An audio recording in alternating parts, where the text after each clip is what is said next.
Kada Triban dviratis iš Decatlono būna brangus.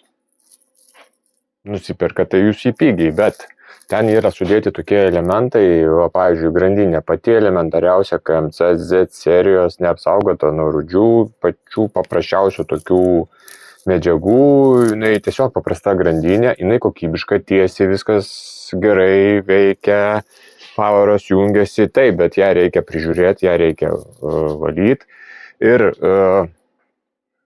visą jau nuardžiau, pavarų sistema nudėvėta. Tiesiog grandinės nusidėvėjimas matuojamas procentais, tai yra dalis išsitempimo nuo naujos. Tai iki 1% man telpa dar galvojant tokie skaičiai, bet kai jau virš 0,75%, nauja iki 0,25, 0,25 yra naujos grandinės rodmuo. 0,75% yra keitimas, 1% tai jau faktiškai nudėvėta būna kasetė tuo pačiu ir priekiniai dantračiai. Priekiniai dantračiai vėliau, kasetė pirma kenčia, ypač tos pavaros, kuris dažniau naudojam, ir mažiausias žvaigždutės, nes jų tiesiog mažiau yra ir ten apkrovos jos gauna didesnės. Taigi, kodėl nukenčia kasetė, nes grandinė susidėvėdama, susidėvė jos šitie nareliai ir jinai patampa ilgesnė. Jinai pati savaime neišsitempia, jinai tiesiog pailgėja dėl narelių susidėvėjimo.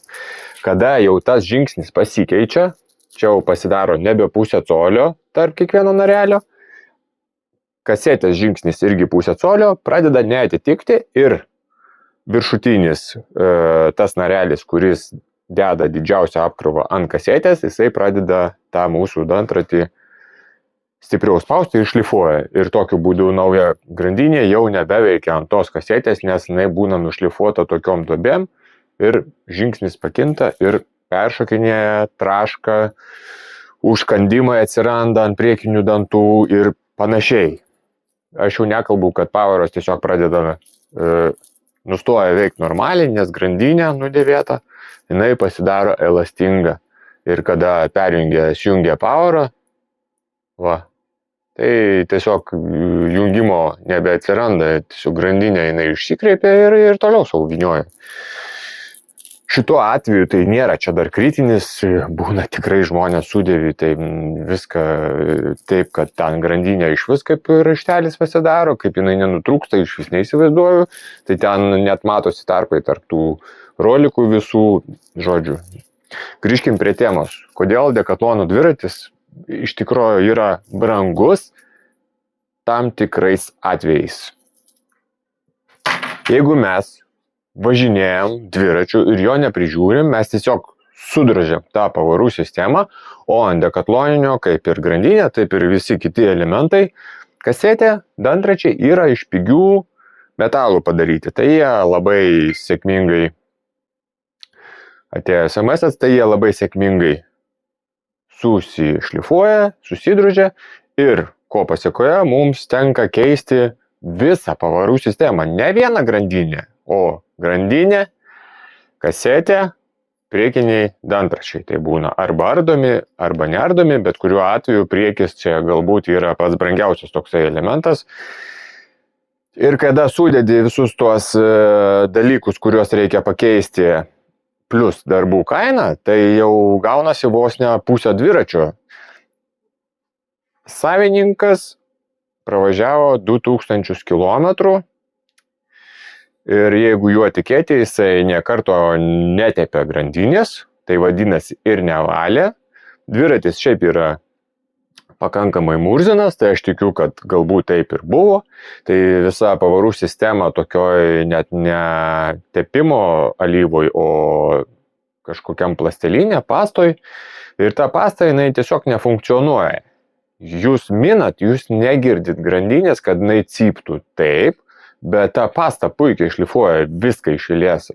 Grandinė sukasi, jūs dedat apkrovą, visa pavarų sistema kenčia.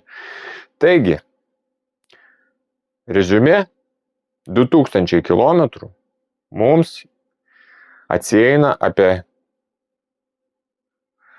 200 eurų. mažiau, bet čia aš taip iš akies žiūrint, kokius elementus mes keisim, ar mes tobulinsim, ar normalią grandinę dėsim, ar tokią pat pigę ir kokią kasetę. Ir ar pas mus perjungėjai taip pat gerai veikia ir perjungiai ratuką ir čia jau toliau. Tai man tai kažkaip tai neatrodo, kad 2000 km už kad ir 100 eurų yra pigų.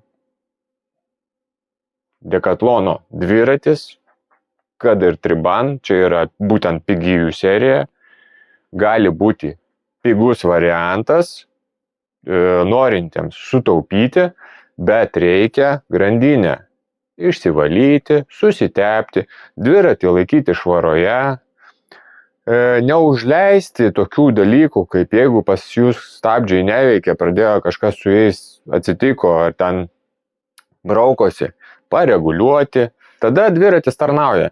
Bet jeigu mes jam nieko nedarom, tai tiesiog susidėvi greičiau ir viskas. Ir tada 2000 km jau pasidaro nebepigus ir